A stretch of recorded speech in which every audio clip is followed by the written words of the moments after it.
नमस्कार बंधुरा आमी आज के आपनादेर रान्ना करे देखाबो एचोड़ दिए छोलार डाल।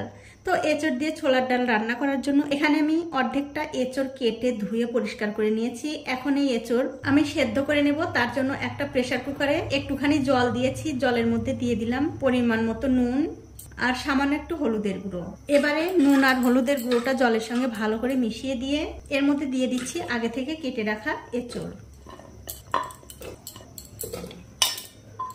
এবারে গ্যাসের ফ্লেমটা মিডিয়ামে রেখে প্রেসার কুকারের ঢাকাটা বন্ধ করে তিনটে আমি সিটি দিয়ে নেব। দেখুন তিনটে সিটি পড়ে গেছে। এবারে আমি গ্যাসের ফ্লেমটা বন্ধ করে দিয়ে একটু পরে এই প্রেসার কুকারের ঢাকাটা খুলে নেব। প্রেসার কুকারের ঢাকাটা খুলে আমি এঁচড়গুলো অন্য একটা পাত্রে তুলে নিয়েছি। এখন আমি ছোলার ডালগুলো সেদ্ধ করব। তার জন্য ওই প্রেসার কুকারেই দিয়ে দিয়েছি একটুখানি জল। জল কিন্তু খুব ভালো করে গরম হয়ে গেছে। এখন জলের মধ্যে দিয়ে দিচ্ছি স্বাদ অনুযায়ী নুন। তারপর দিয়ে দিচ্ছি এক বাটি ছোলার ডাল। আর ডালগুলো দিয়ে দেবার কিছুক্ষণ পরে দেখবেন উপর দিয়ে এরকম ফেনা ফেনা উঠেছে। এই ফেনাগুলো কিন্তু তুলে ফেলে দিতে হবে।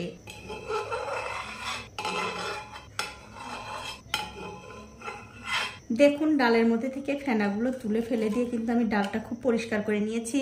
এবারে প্রেসার কুকারের ঢাকাটা বন্ধ করে 3 থেকে 4টে আমি সিটি দিয়ে নেব। দেখুন 4টে সিটি পড়ে গেছে। এবার আমি গ্যাসের ফ্লেমটা বন্ধ করে দিয়ে 5 মিনিট পর এই প্রেসার কুকারের ঢাকাটা খুলে নিচ্ছি। 5 মিনিট পর আমি প্রেসার কুকারের ঢাকাটা খুলে নিচ্ছি। খুলে নেবার পর এই ডালগুলো আপনাদের দেখাচ্ছি কতটা সুন্দর সেদ্ধ হয়েছে দেখুন। আর এই ডালগুলো কিন্তু সেদ্ধ করে আগেই একদম গলিয়ে ফেলা যাবে না, একটুখানি এরকম সামান্য শক্ত শক্তই রাখতে হবে। এখন এই ডালের মধ্যে ঝালের জন্য দিয়ে দিচ্ছি কয়টা কাঁচা লঙ্কা, আগে থেকে সেদ্ধ করে রাখা সেই এঁচড়, হাফ চামচ হলুদের গুঁড়ো, হাফ চামচ জিরার গুঁড়ো, হাফ চামচ ধনিয়ার গুঁড়ো, হাফ চামচ আদা বাটা। এখন এর মধ্যে দিয়ে দিচ্ছি গরম জল। অবশ্যই কিন্তু গরম জলটাই দেবেন। পরিমাণ মতো জল দিয়ে সবকিছু আবারও খুব ভালো করে মিশিয়ে দিতে হবে। আর বন্ধুরা আমি কিন্তু এখন গ্যাসের ফ্লেমটা জ্বালিয়ে দিয়েছি।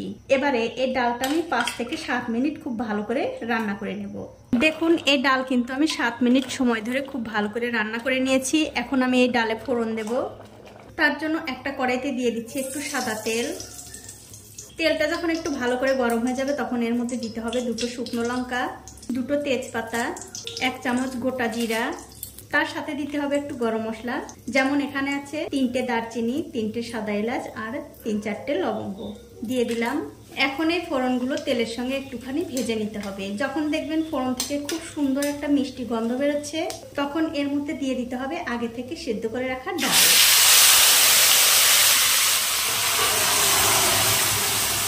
ডাল আর এঁচড়টা দিয়ে দেবার পর ভালো করে এই ফোড়নের সঙ্গে মিশিয়ে দিয়ে আরো 3 থেকে 4 মিনিট এই ডালটা রান্না করে নিতে হবে।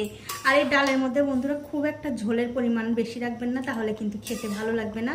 একটুখানি শুকনো শুকনো মানে অল্প একটু ঝোল রেখে এই ডাল রান্না করবেন, তাহলেই কিন্তু খেতে বেশি ভালো লাগবে। তবে আমার মনে হচ্ছে এই ডালে একটুখানি নুন কম হয়েছে, তার জন্য আমি একটুখানি নুন দিয়ে দিলাম। এবারে নুনটা এই ডালের সঙ্গে ভালো করে মিশিয়ে দিয়ে 3 থেকে 4 মিনিট এই ডালটা রান্না করে নেব। দেখুন 3 মিনিট মতো এই ডালটা কিন্তু আমি আবার খুব ভালো করে রান্না করে নিয়েছি। দেখতেই পাচ্ছেন ডালটা কিন্তু খাওয়ার জন্য একদম রেডি হয়ে গেছে। এখন আমি এর মধ্যে দিয়ে দিচ্ছি একটুখানি ঘি। অবশ্যই কিন্তু বন্ধুরা এই ঘি দেওয়ার চেষ্টা করবেন, তাহলে কিন্তু এই ডালটা খেতে আরো বেশি ভালো লাগবে। এখন আমি ঘিটা এই ডালের সঙ্গে ভালো করে মিশিয়ে দিয়ে গ্যাসের ফ্লেমটা বন্ধ করে দিয়ে আপনাদের একটু পরিবেশন করেও দেখাচ্ছি কেমন হয়েছে। তো এই দেখুন বন্ধুরা হয়ে গেছে আমার এঁচড় দিয়ে ছোলার ডাল রান্না করা।